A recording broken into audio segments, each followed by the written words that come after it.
तर मित्रांनो मी तुमचा शेतकरी मित्र अमोल हवळे आणि आज आपण हरभरा पिकाविषयी अत्यंत महत्त्वाची माहिती बघणार आहे. व्हिडिओ कुठेही स्किप करू नका, कारण की आता आपला सगळ्यांचा हरभरा जो आहे हे जेमतेम आपला हा शेवटच्या टप्प्यात आलेला आहे.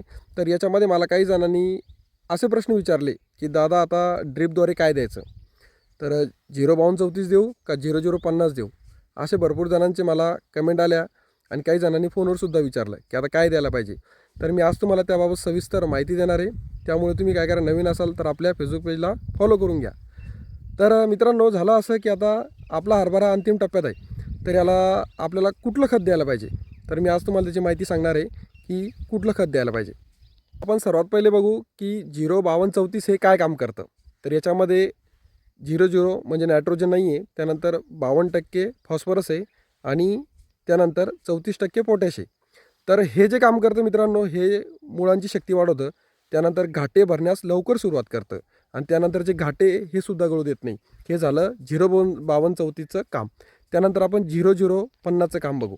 0050मध्ये सुद्धा नायट्रोजन नाही आहे, त्यानंतर याच्यामध्ये 18% सल्फर येतं आणि 50% पोटॅश येतं, म्हणजे सर्वाधिक पोटॅश 0050मध्ये. पण हे काम काय करते तुम्हाला माहिती आहे का? हे काय करतं, दाण्याची क्वालिटी सुधारतं, त्यानंतर दाण्याला एक चकाकी आणतं, वजन वाढवतं आणि झाडाला जो ताण असतो तो ताण सहन करण्याची सुद्धा शक्ती 0050मध्ये आहे. तर मग ह्या दोन्ही खतामध्ये आपण आता बघितलं की कुठलं खत काय काम करतं. तर आता तुम्ही ठरवायचं आहे की तुम्हाला कुठलं खत सोडायचं आहे. तर दोन्हीपैकी कुठलं तरी एक खत तुम्ही नियोजन करून व्यवस्थित सोडू शकतात, कारण की जेणेकरून आपल्या उत्पन्नामध्ये वाढ होईल. आणि मी दिलेली माहिती जर आवडली असेल तर कमेंट करून सांगा. जय जवान, जय किसान.